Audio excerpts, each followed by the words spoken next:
plateau. Aujourd'hui, quel est le projet que porte M. Awa Dombello? Est-ce que c'est le projet copié sur le PPACI qui, pour rappel, hein, est disponible mais vendu au prix de 10 000 francs CFA? Ça, c'est l'information que j'ai. Je veux parler du programme du PPACI, bien sûr, voilà, qui est disponible, qui est disponible au prix de 10 000 francs CFA. Est-ce que le projet porté par Awa Dombello est similaire à celui du PPACI? Ou c'est quoi les fondamentaux ou les piliers de ce programme-là qui porte M. Awa Dombello? C'est ce qui nous intéresse au-delà de la personne elle-même.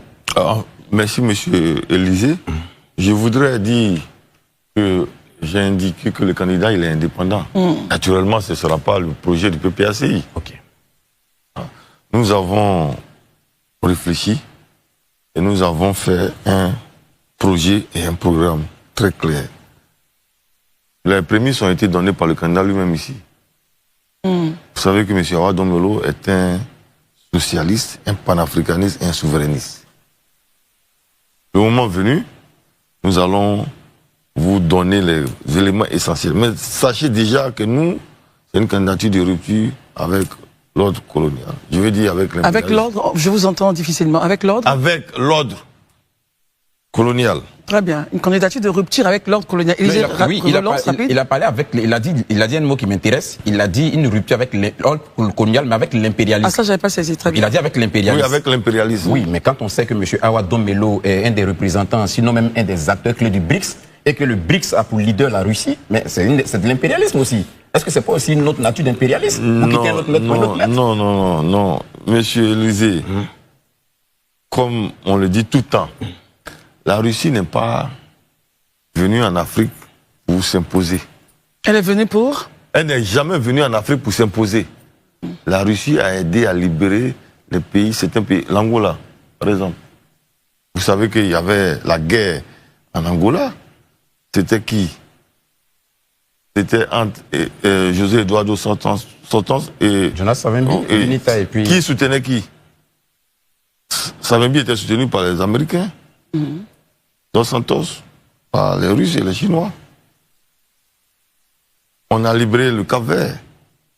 Je veux dire, la Russie a libéré le Cap-Vert. Donc, ce n'est pas de l'impérialisme que d'aider des pays à s'émanciper. Mais ce qui est constant et qui n'est pas contestable, c'est qu'aujourd'hui, nos pays africains, pour la plupart des pays francophones, sont sous domination. Vous estimez que la Côte d'Ivoire est sous domination? Bien sûr, madame, s'il vous plaît, regardez un peu les contrats, les marchés qui sont donnés en Côte d'Ivoire, vous allez apprécier. Vous arrivez, par exemple, à l'aéroport d'Abidjan. Prenez un seul exemple. Moi, ça m'a marqué hier, avant-hier, quand je suis arrivé. Vous regardez l'aéroport d'Abidjan et l'aéroport d'Accra, c'est comme la nuit et le jour. Qu'est-ce qui fait la différence? Mais ici, je veux dire que on a donné ça à des entreprises françaises qui nous ont fait des baraques. Madame, vous avez pris c'est-à-dire, une fois l'avion, vous êtes descendu à Kotoka International Airport.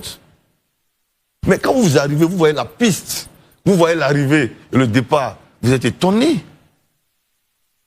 C'est-à-dire que quand vous êtes en train de prendre vos bagages à l'aéroport d'Abidjan, vous avez l'impression que vous êtes dans une baraque. C'est ce que vous La voulez Côte d'Ivoire ne changer? mérite pas ça. Non, c'est pas ce que je veux changer. Je veux dire qu'il faut laisser les pays, il faut donner la latitude aux pays d'opérer des choix, de faire qui est capable de pouvoir les accompagner. Très bien. Donc, monsieur Élysée, ce que je vais vous dire à la fin, non, on ne va pas quitter un maître pour un maître, mais on a le droit de choisir. Quand vous êtes assis là, vous êtes journaliste ou commentateur, vous avez le choix. Pourquoi on veut nous imposer des partenaires, franchement? On ne va pas accepter ça. Donc, c'est ce que nous disons. La candidature de M. Awa Dombello, c'est pour rompre avec ces méthodes. Herman? On a vu, hein, c'est vrai que vous parlez de candidature de M. Awa Dombello, une candidature en tant qu'indépendant, mais on l'a vu aux côtés de... on a vu, par exemple, Charles Blé Goudé du COJER vous accompagner vous-même pour le dépôt de candidature au nom de M. Awa Dombello. On s'imagine qu'il y a des alliances électorales sur lesquelles vous comptez.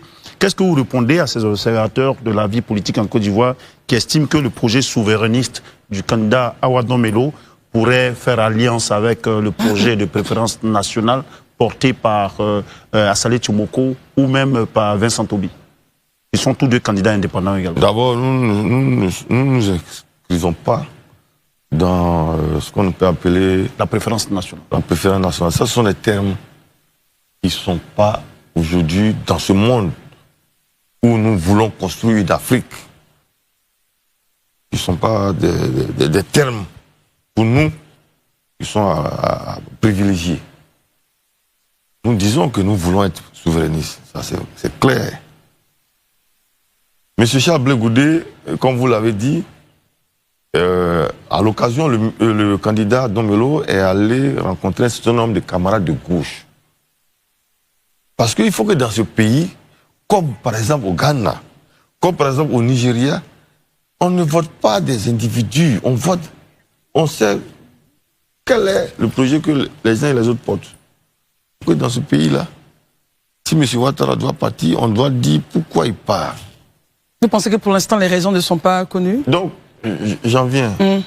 Je veux dire, M. Charles Blé Goudé a été rencontré par le ministre Awa Dombello, candidat. Et il a accompagné Mme Simone Hervé Gbagbo au dépôt de sa candidature. C'est dans cette même dynamique qu'il a accompagné la délégation que je conduisais pour aller déposer la candidature du ministre Awa Dombello. Quant aux autres candidats, mais j'espère. Vous voulez reconstituer la gauche, ce que vous pouvez estimer peut-être que Laurent Gbagbo n'a pas réussi? Non, c'est pas de ça qu'il s'agit. Je veux dire que aujourd'hui, notre pays doit avoir une alternative. Une alternance sans alternative ne veut rien dire. L'alternative, c'est quoi? C'est quoi? Parce qu'on ne comprend pas. Non, je veux dire une alternative. On a en face de nous un pouvoir de droite, libéral, qui fait fi de ce qu'on appelle la justice sociale, l'égalité, et qui donne le privilège aux entreprises internationales. Quel est le projet que nous allons opposer à ce mode de gouvernement? Dès lors que vous n'acceptez peut-être pas la préférence nationale, c'est quand même complexe, votre propos. complexe de dire que finalement, vous portez encore vos choix sur une certaine ouverture. Non, la préférence nationale, ça ne veut rien dire, en fait. La préférence nationale, ça veut dire quoi? Surtout dans un monde de globalisation. Ça ne veut rien dire. Quand les gens viennent, ils vous disent la préférence nationale. Ça ne veut rien dire, monsieur. Je veux dire, c'est des projets on construit la préférence nationale. Donc, on va chasser les étrangers. Je ne sais pas ce que ça veut dire la préférence nationale. Très bien. Daouda? Monsieur, c'est monsieur Kwame. Oui, directeur de cabinet du candidat. Monsieur le directeur de cabinet. Moi, j'ai déjà une petite question. Le PPACI n'est pas derrière vous. Qui représente votre base militante aujourd'hui? Monsieur Daouda, jeune frère, je vous ai dit tantôt, à l'entame, que nous avons eu les parrainages dans plus de 27 régions. D'accord. Et comme vous avez eu les parrainages dans plus de 27 régions, dès l'entame de vos propos, vous avez parlé de référent politique, qui est M. Laurent Gbagbo, qui reste toujours votre référent politique. Et M. Awa Dombello se réclame toujours de Laurent Gbagbo. C'est bien ça. Mais s'il se réclame toujours de Laurent Gbagbo, qui lui-même a déposé sa candidature, qui ne le soutient pas, est-ce que finalement, ayez le courage, je le dis, qu'Awa Dombello ait du courage, est-ce que là, il n'est pas en train d'instrumentaliser le nom de Laurent Gbagbo, parce que sans Laurent Gbagbo, il n'est rien? J'aime vos polémiques, je vous suis souvent. Ça n'a rien à voir une polémique. Je veux dire que M. Awa Dombello est militant du PPACI, y compris moi-même qui vous parle. M. Awa Dombello a été certes déchargé de ses fonctions de vice-président, mais il reste militant. Nous, ce que nous souhaitons, c'est que les militants, et la majorité des militants aujourd'hui, sont avec Awa Dombello. Je veux dire, la plupart. Vous pensez qu'on peut obtenir en 2 semaines? M. Awa Dombello était le dernier des candidats. Il y a certains de vos collègues, commentateurs de la vie politique, qui ont même dit qu'ils n'étaient pas capables, ils n'étaient même pas sûrs qu'il allait avoir les parrainages. En 2 semaines, il les a obtenus. Donc il était dans la félonie avant? Non, c'est pas vrai. Je veux dire si, que les cadres... Il travaillait dans le dos de Laurent Gbagbo. S'il vous plaît, excusez-moi. Daouda, on va laisser répondre et puis on termine. Les cadres et les militants du PPACI estiment qu'il ne faut pas boycotter ces élections. Ils ont accordé leur parrainage. Ils nous ont soutenus, ils ont soutenu nos équipes. Je ne vais pas citer des gens, mais ils ont accompagné cette candidature. Et aujourd'hui, je suis en mesure de Vous avez aussi été aidé par Marius. Charles Blé Goudet? Oui. Marius, on va le laisser répondre. Je veux dire que Dans la même veine. c'est pas parce On que termine, oui. c'était membre de la direction. C'était membre de la direction. Vous avez entendu M. Laurent Gbagbo parler de M. Awa Dombelo une fois? Vous l'avez entendu? Même quand il est sorti le CEF, vous l'avez entendu? Donc comprenez que M. Awa Dombelo même vous l'a dit ici, c'est des guerres. Mais dans la réalité, les militants, les cadres du PPAC Très bien. endossent et adoubent cette candidature.